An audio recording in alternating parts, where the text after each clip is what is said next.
नमस्कार, सप्ततारा न्यूजमध्ये आपले स्वागत आहे। न्यूज बुलेटिनमध्ये जाणून घेऊया आजच्या ठळक घडामोडी। दक्षिण काशी संगम माहुली येथे महाशिवरात्री उत्साहात साजरी। कृष्णा आणि वेण्णा नदीच्या पवित्र संगमावर स्नान करण्यासाठी भाविकांची मोठी गर्दी। संगम माहुली आणि क्षेत्र माहुली ही महाराष्ट्रातील सातारा जिल्ह्यातील वेण्णा आणि कृष्णा नद्यांच्या संगमावर वसलेली दोन गावे असून त्यांना दक्षिण काशी म्हणून ओळखले जाते। महाशिवरात्रीनिमित्त असंख्य भाविकांनी कृष्णा आणि वेण्णा नदीच्या पवित्र संगमावर स्नान केले। पहाटे 5 वाजल्यापासून विविध मंदिरांमध्ये आयोजित कार्यक्रमांमध्ये भाविक सहभागी झाले होते। हर हर महादेवचा जयघोष सर्वत्र होता। संगम माहुली हे साताऱ्यातील लोकप्रिय तीर्थक्षेत्र आहे। कृष्णा आणि वेण्णा या दोन नद्यांच्या संगमाच्या या ठिकाणी दोन प्रसिद्ध मंदिरे आहेत, श्री काशी विश्वेश्वर मंदिर आणि रामेश्वर मंदिर। श्री काशी विश्वेश्वर मंदिर हे भगवान शिवाला समर्पित आहे। महारुद्र अभिषेक, होम हवन, महाप्रसाद, भजन, पारायण असे धार्मिक कार्यक्रम महाशिवरात्रीनिमित्त पार पडले। हर हर महादेवच्या जयघोषात मोठ्या उत्साहपूर्ण वातावरणामध्ये कोरेगाव तालुक्यात महाशिवरात्री साजरी। हर हर महादेवच्या जयघोषात मोठ्या उत्साहपूर्ण वातावरणामध्ये कोरेगाव तालुक्यात महाशिवरात्री साजरी करण्यात आली। महाशिवरात्रीनिमित्त विविध शिव मंदिरात हजारो भाविक दर्शनासाठी आले होते। त्यांनी भगवान शंकराचे मनोभावे दर्शन घेतले।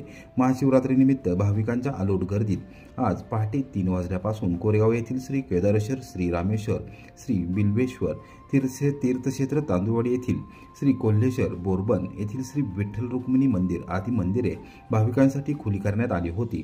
मानकरी सालकरी यांच्या वतीने महाशिवरात्री निमित्त मुख्य शंभू महादेव मंदिरात सजावट करण्यात आली होती। फुलमाला व तोरणांची सजावट विशेष आकर्षण ठरत होती। रात्री 12 वाजता सालकरी मानकरी यांच्या उपस्थितीमध्ये महापूजा व बेलार्पण सोहळा झाला। हर हर महादेव गर्जनेने शिवमंदिर परिसर दणाणून गेला होता। शिवमंदिरावर आकर्षक विद्युत रोषणाई करण्यात आली होती। महारुद्र अभिषेक, होम हवन, महाप्रसाद, भजन, पारायण असे धार्मिक कार्यक्रम पार पडले। तीर्थक्षेत्र तांदुळवाडी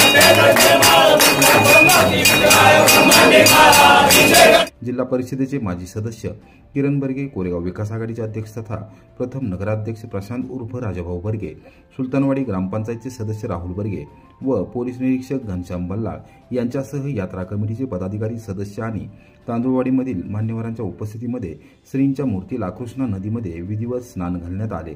तेथे आरती झाल्यानंतर दुपारी 12 वाजता मंदिरामध्ये आरती करण्यात आली। विविध साहित्याची दुकाने, लहान मुलांच्या खेळण्यांच्या वस्तू, भक्तांची गर्दी यामुळे मंदिर परिसराला यात्रेचे स्वरूप आले होते। संपूर्ण आझादपूर गाव बनले भगवेमय, 100% ग्रामस्थांचा आमदार महेश शिंदे गटात जाहीर प्रवेश। शेती आणि पिण्याच्या पाण्याचा प्रश्न सोडवण्याची दिली ग्वाही। कोरेगाव तालुक्याच्या पूर्व भागातील आझादपूर हे गाव वांगणा उपसा जलसिंचन योजनेच्या नकाशावर असले तरी प्रत्यक्षात सिंचनापासून वंचित आहे। या गावाचा पिण्याच्या पाण्याचा आणि शेतीच्या पाण्याचा प्रश्न कायमस्वरूपी मिटवणार आहे, अशी ग्वाही आमदार महेश शिंदे यांनी दिली। आझादपूर येथील ग्रामस्थांनी बुधवारी सकाळी 11 वाजता आमदार महेश शिंदे गटात जाहीर प्रवेश केला। 100% गावाने एकमुखी निर्णय घेत आमदार महेश शिंदे यांच्या नेतृत्वाखाली काम करण्याचा निर्धार केला आहे। या सर्वांचे स्वागत केल्यानंतर विकास सोसायटी कार्यालयात त्यांच्याशी संवाद साधताना आमदार शिंदे बोलत होते। ज्येष्ठ नेते हनुमंतराव जगदाळे, भारतीय जनता युवा मोर्चाचे तालुकाध्यक्ष निलेश यादव, कोरेगाव विकास आघाडीचे अध्यक्ष तथा प्रथम नगराध्यक्ष प्रशांत उर्फ राजाभाऊ बर्गे, कोरेगावचे उपनगराध्यक्ष राहुल रघुनाथ बर्गे, सुलतानवाडीचे ग्रामपंचायत सदस्य राहुल दादा बर्गे, सरपंच महेश करपे, उपसरपंच राजेंद्र भोसले, नवनाथ कदम, राजेंद्र भोसले, संतोष सावंत, अजित लवळे, प्रकाश लवळे, सागर भोसले, संजय लवळे, बाळकृष्ण लवळे, सुनील करपे, नितीन भोसले, बापूराव कुडवे, निलेश शिरतोडे, अक्षय काटे, संदीप राऊत यांच्यासह परिसरातील मान्यवर पदाधिकारी यावेळी उपस्थित होते। केंद्र आणि राज्य सरकारने कोरेगाव तालुक्यातील दुष्काळ कायमस्वरूपी हद्दपार करण्याचा निर्णय घेतला आहे। गुरुवर्य स्वर्गीय लक्ष्मणरावजी इनामदार जिहेगटापूर उपसा जलसिंचन योजनेसाठी 1,500 कोटी रुपयांची तरतूद केली आहे। या योजनेतून रामोशीवाडी येथून स्वतंत्र पाईपलाईन करून डोंगराच्या पायथ्याला असलेल्या भंडारमाचीपासून भाडळे गावापर्यंत पाणी दिले जाणार आहे। त्यातून 12 महिने ओढे नाले वाहत राहणार आहेत। या परिसरातील सिंचनाचा प्रश्न कायमस्वरूपी निकाली निघणार आहे, असेही आमदार शिंदे यांनी निदर्शनास आणून दिले। युवा कार्यकर्ते नागेश मोरे यांनी स्वागत व प्रास्ताविक केले। यावेळी त्यांनी आझादपूर गावातील पाणी प्रश्न कायमस्वरूपी सोडवण्याची मागणी केली। ग्रामस्थांच्या वतीने सुरेश लवळे यांनी मनोगत व्यक्त केले आणि आभार मानले। ज्येष्ठ मार्गदर्शक सुरेश लवळे सर, आझादपूर विकास सेवा सोसायटीचे चेअरमन निवास कदम, माजी चेअरमन नामदेव घोडके, संचालक राजेंद्र लवळे, माजी संचालक संजय पांडुरंग भोसले, माजी चेअरमन दीपक रामचंद्र लवळे, संचालक बाबुराव आबा शिरतुडे, माजी चेअरमन दशरथ काटे, सुरेश कदम, अमित कदम, प्रशांत रामचंद्र लवळे, हनुमंत बापूराव शिंदे, हनुमंत फडतरे, हनुमंत शिंदे, कल्याण घोडके यांच्यासह पदाधिकारी व कार्यकर्त्यांनी आमदार महेश शिंदे गटात जाहीर प्रवेश केला. सर्वांचे भगवी शाल देऊन स्वागत करण्यात आले. आपलं राजकारण इलेक्शन पुरतं मर्यादित नसतं हे तुम्ही पहिल्यांदा लक्षात ठेवलं पाहिजे. मी इलेक्शन मध्ये निवांत असतो, इतर दिवशी जास्त आपल्याला महत्वाची गोष्ट करायची. पूर्वीचे रस्ते, पूर्वीच्या गोष्टी आपण विसरून गेलो. मागच्या 5 वर्षांमध्ये आपण प्रचंड विकासाचा गाडा हाकला आणि तुम्ही तो विकास पाहिला. अजूनही या बजेटला आपल्याला चांगले पैसे मिळतील. आपल्याला केंद्र सरकारच्या माध्यमातून पण खूप पैसे मिळालेले आहेत. या बजेटला सुमारे 1,500 कोटी रुपये हे आपल्याला हे गटापूर योजनेला मिळालेले आहेत. आमच्यावरती समिती एक कुठली तरी ती टीका करत फिरत होती इलेक्शन मध्ये. तुमच्या सगळ्यांच्या डोक्यात काय काय घातलं, इथलं पाणी तिकडं नेलं, तिकडचं पाणी तिकडं नेलं, खोटं बोलायचं काम केलं. पण तुम्हाला जबाबदारीने सांगतो, त्यांना माहितच नाही, अभ्यासच केला नाही. हा जो भाग आहे रामोसवाडी पासून भांड्यापर्यंतचा, जबाबदारीने सांगतो, या भागातलं सिंचन, आता समजा एखाद्याला रेशन द्यायचे, घरात 12 सदस्य आहेत आणि दोघांनाच रेशन कार्डावर रेशन मिळत असेल तर 10 जण वंचित राहतात. वांगणा योजनेच्या अंतर्गत आझादपूरचं किती टक्के सिंचन आहे रे? 25% असेल. 25% किती एकर आहे?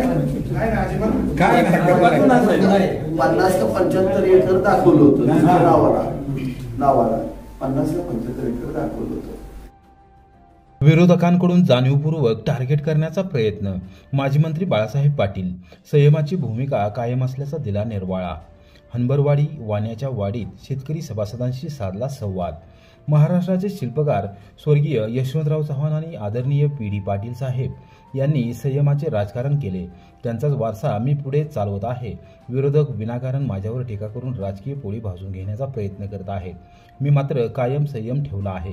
विरोधकांना त्यांचे राजकारण करायचे आहे, आम्हाला मात्र सहकारी संस्था टिकवायची आणि वाढवायची आहे, असे स्पष्ट प्रतिपादन सह्याद्री सहकारी साखर कारखान्याचे चेअरमन माजी मंत्री बाळासाहेब पाटील यांनी केले. कराड उत्तर विधानसभा मतदारसंघातील हनबरवाडी आणि वाण्याचीवाडी येथील शेतकरी सभासदांच्या संवाद मेळाव्यात मंगळवारी रात्री 9:30 वाजता ते बोलत होते. व्यासपीठावर कारखान्याचे पदाधिकारी व संचालक यावेळी उपस्थित होते. देशातील अन्य राज्यांमध्ये कारखान्याच्या कार्यक्षेत्रातील ऊस ज्या त्या कारखान्याने नेण्याची अट आहे. महाराष्ट्रात मात्र कोणीही कोणत्याही कार्यक्षेत्रातून ऊस नेत आहे.